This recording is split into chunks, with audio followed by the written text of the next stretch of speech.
child, doesn't have to be a child that's related to you. If you think that, I'll just tell you about an experience that I had. I was at a place here in Dublin, and I saw this van parked at a place where children do mingle around, and it was an out of state, and I could tell that this person lived in it, you know, and just the way he looked and the way he spoke to me. And now I know this sounds a little over the top, but that's okay. I just thought, what is he doing here? Why would he just be sitting here parked here and just, you know? So I reported it. I did. I said, I'd rather that be checked out. And the person told me on the other end of the phone that I was doing the right thing, that it didn't sound right, and it was better to have it checked out. Let me speak to that, though.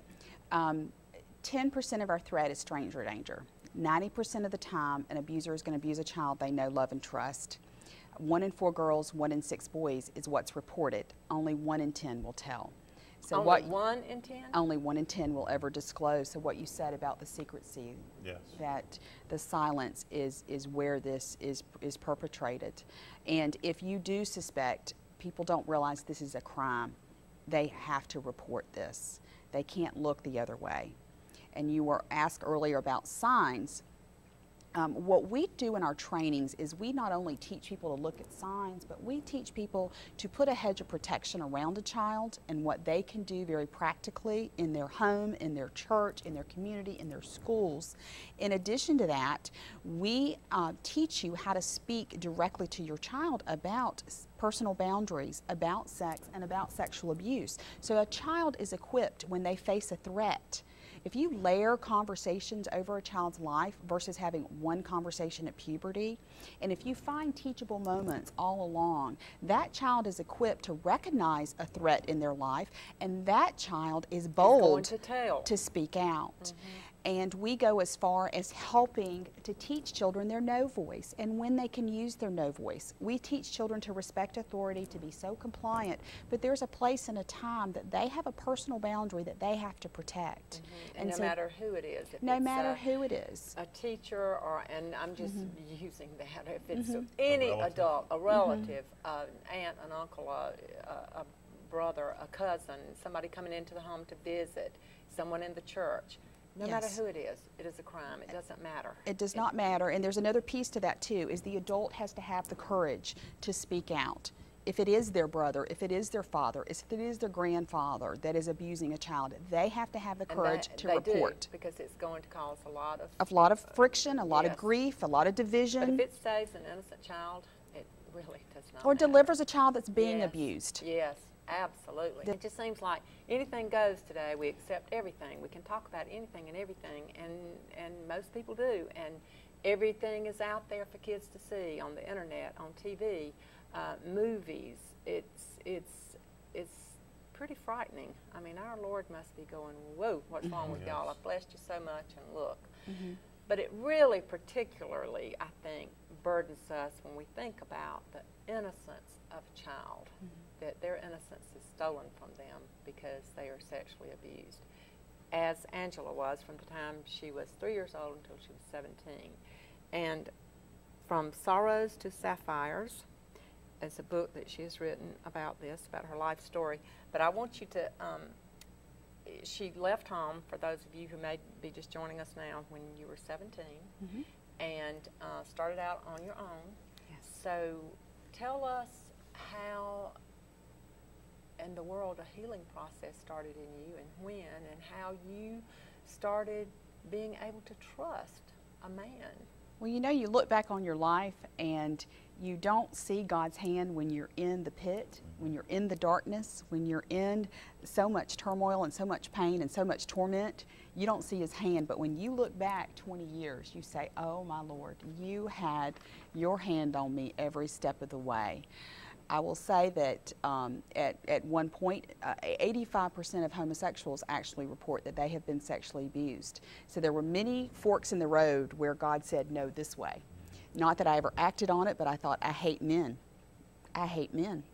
Not that I ever acted on it, but I was at a fork in the road where I thought, I'll just throw myself away. I'm damaged goods. Nobody's ever going to want me, so maybe I'll just be a prostitute. There's those forks in the road that so many take the wrong turn because of this pain and because of this, this damage they feel that they've suffered. And the shame, there's an enormous amount of shame that's heaped on the victim in our society and not placed on the perpetrator, because the perpetrator goes free. Everybody looks the other way and denies it. So the healing process to me was very slow. I repressed. I put everything down in a Pandora's box. I was determined to have what I wanted, which was a normal life. I just wanted to be normal. So God graced me with an angel. He sent my husband to me at 18, and at that point I said, I'm really not, you know, wife material for you. We can be friends. You told him this? Exactly. I said, I think I'll make your life pretty miserable. I'm pretty messed up. I think you just need to stay, you know, stay at a distance, and we can be friends. And you know, he was a wonderful support from very early. I write in the book how he was my hero and saved me in a crisis. And God just had him stand in the gap for me. And we had known each other for a few months. And he said, I'm sorry, but I fell in love with you. And I really want to try to make a relationship work. And I had a lot of dysfunction in my life. I didn't know how to have a relationship. I didn't know how to trust anybody. I pushed every button the man had. I pushed him away. I put up walls. I really tormented him. But he is the kind of man that women need who have been abused. And even the kind of wife that a man needs has been abused. Somebody who's going to stand in the gap and pray for you. Somebody who's going to love you unconditionally. When you met him?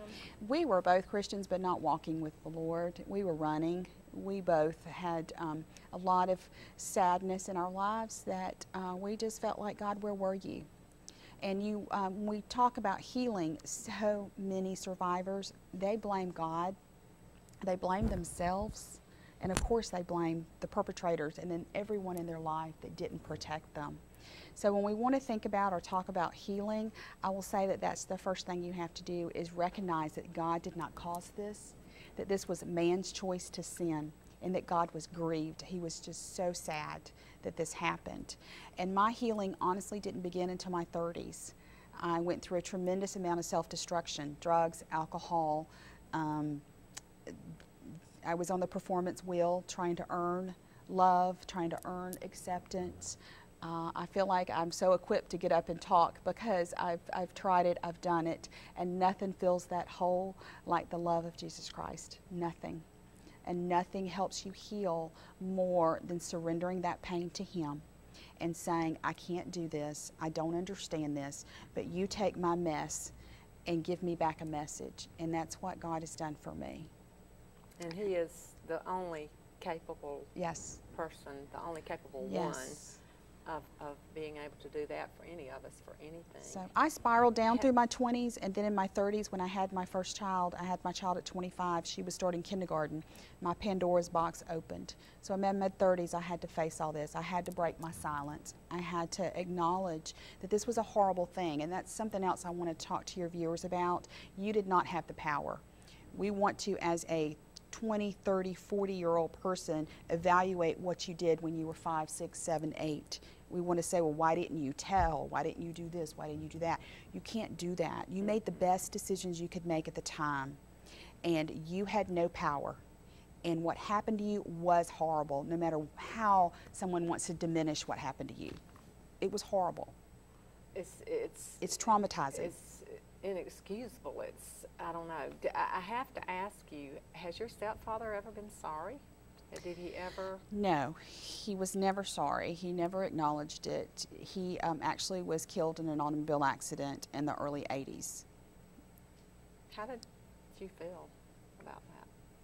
Well, I had prayed that he would die so many times I almost thought I caused it. That was my first, and then just relief that I never had to look at him again. Just relief that he would never be a part of my children's life. Just relief that it really was over. I want to know if either one of you think that